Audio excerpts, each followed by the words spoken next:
कुछ राज आंखों से नहीं छुपते और कुछ फैसले ऐसे होते हैं जो सिर्फ सफर नहीं, किस्मत बदल देते हैं। नमस्ते, आप सुन रहे हैं रेडियो नाइट्स और मैं हूं शिवांगी। आज की कहानी का नाम है तुम्हारे नाम अभी धड़कता है।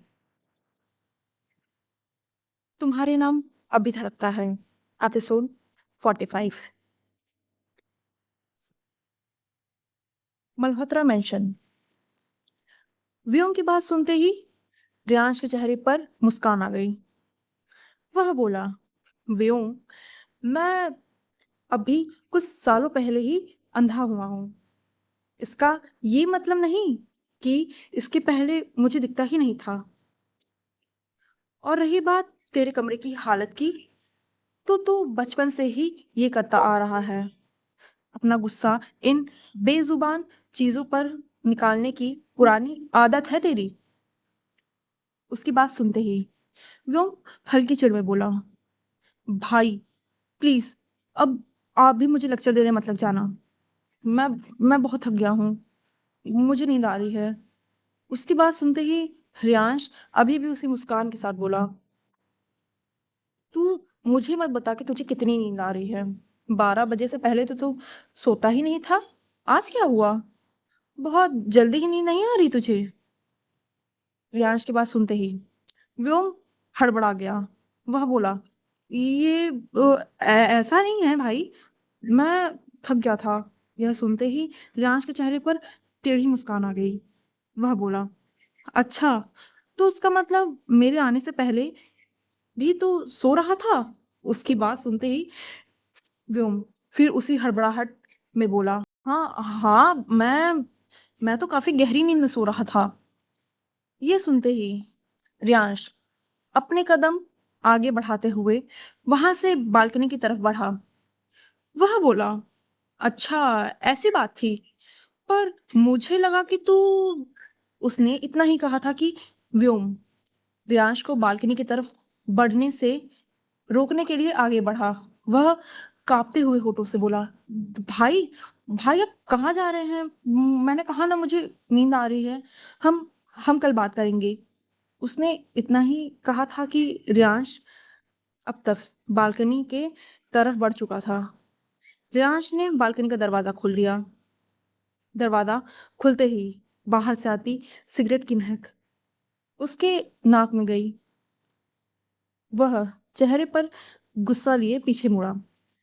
वहीं व्योम ने अब अपने सिर पर हाथ मार लिया। रियांश हल्के गुस्से में बोला, अच्छा, तो ऐसे सो रहा था तू, सिगरेट के कस भरते हुए? ये सुन व्योम हड़बड़ाहट में उसके पास आया और बोला, ऐसा नहीं है भाई, वो मुझे नींद नहीं आ रही थी, इसलिए थोड़ी। ये कहते हुए वो सर झुकाए चुप हो गया। उसे चुप देख, रियांश बोला, देख व्योम, दादा दादाजी ने तुझे ये सब घर में करने के लिए मना किया था, और तू यहाँ सिगरेट। उसने इतना ही कहा था कि दादाजी का नाम सुनते ही वो डरते हुए बोला, भाई भाई प्लीज, इसके बारे में दादाजी को कुछ मत बताना। उसने इतना ही कहा था कि रियांश बोल पड़ा, ठीक है, अगर तू नहीं चाहता तो मैं दादाजी को इसके बारे में कुछ नहीं बोलूंगा, पर इसके बदले में तुझे मेरी बात भी माननी पड़ेगी। यह सुनते ही वो ना समझी में बोला, आपकी बात?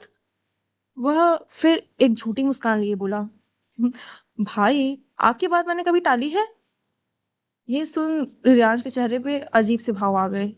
वह एक "हं" के साथ बोला, ठीक है, ये ज्यादा नाटक मत कर और मेरी बात ध्यान से सुन। यह कहा वह सामने 10 कदम की दूरी पर लगी रेलिंग की तरफ बढ़ा। वहीं उससे आगे जाता देख व्योम भी उसके पीछे आया। रियांश हवाओं को महसूस कर धीमे मगर शांत लहजे में बोला, तू ऑस्ट्रेलिया चला जा। उसकी बात सुनते ही व्योम के चेहरे के सारे भाव बदल गए। वह बोला, भाई देखिए, मैंने पहले ही कहा था कि मैं वहां नहीं जाना चाहता। आप सबको मेरी बात समझ क्यों नहीं आ रही? उसकी बात सुन रियांश थोड़ी गहरी आवाज में बोला, देख व्योम, ये फैसला दादाजी ने तेरी भलाई के लिए ही लिया है, ताकि तू वहां जाकर जिम्मेदारियां समझ सके, अपनी पढ़ाई पूरी कर सके। और अब मैं भी चाहता हूँ कि तू वहां जाए, पर किसी मकसद से।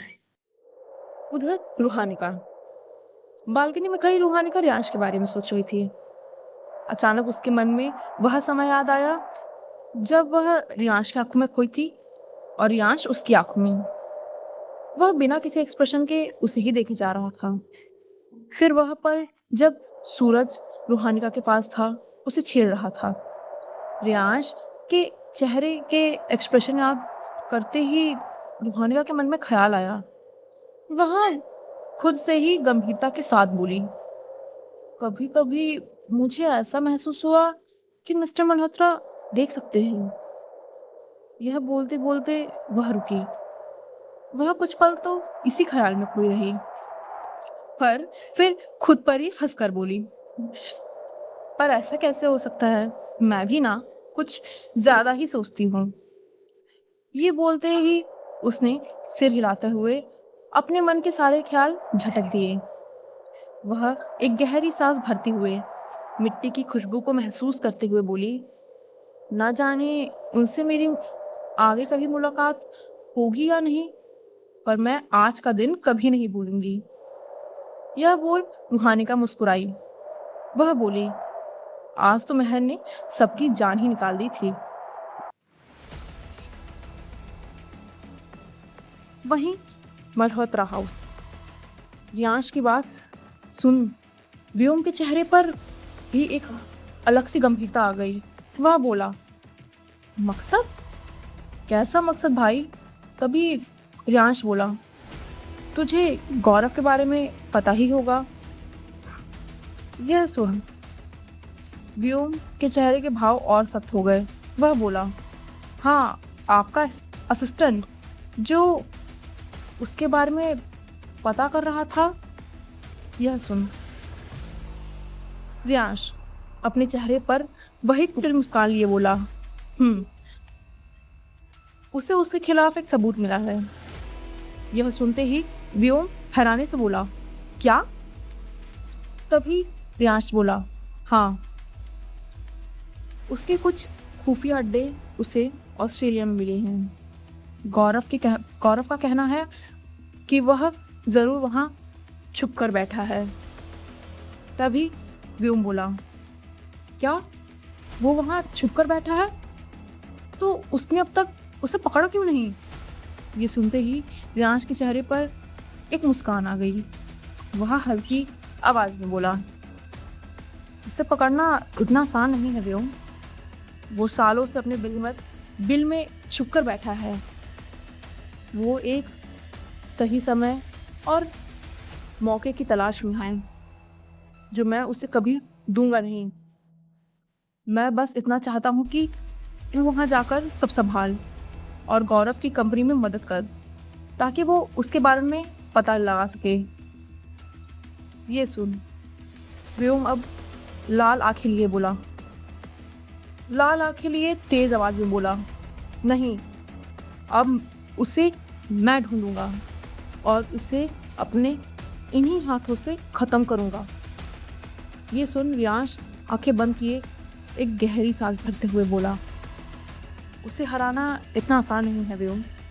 मैं उसे सालों से ढूंढ रहा हूँ और अब जाकर उसके होने का एक सुराग मिला है। मैं उसे इस तरह जाने नहीं दे सकता। क्या होगा आगे? कौन है ये नया शख्स? और क्या वाकई में व्योम ऑस्ट्रेलिया जाएगा?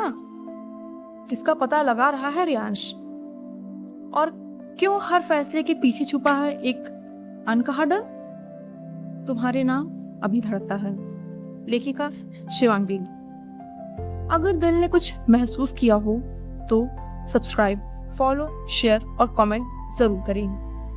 आपका फीडबैक मेरे हर अगले शब्द को दिशा देता है।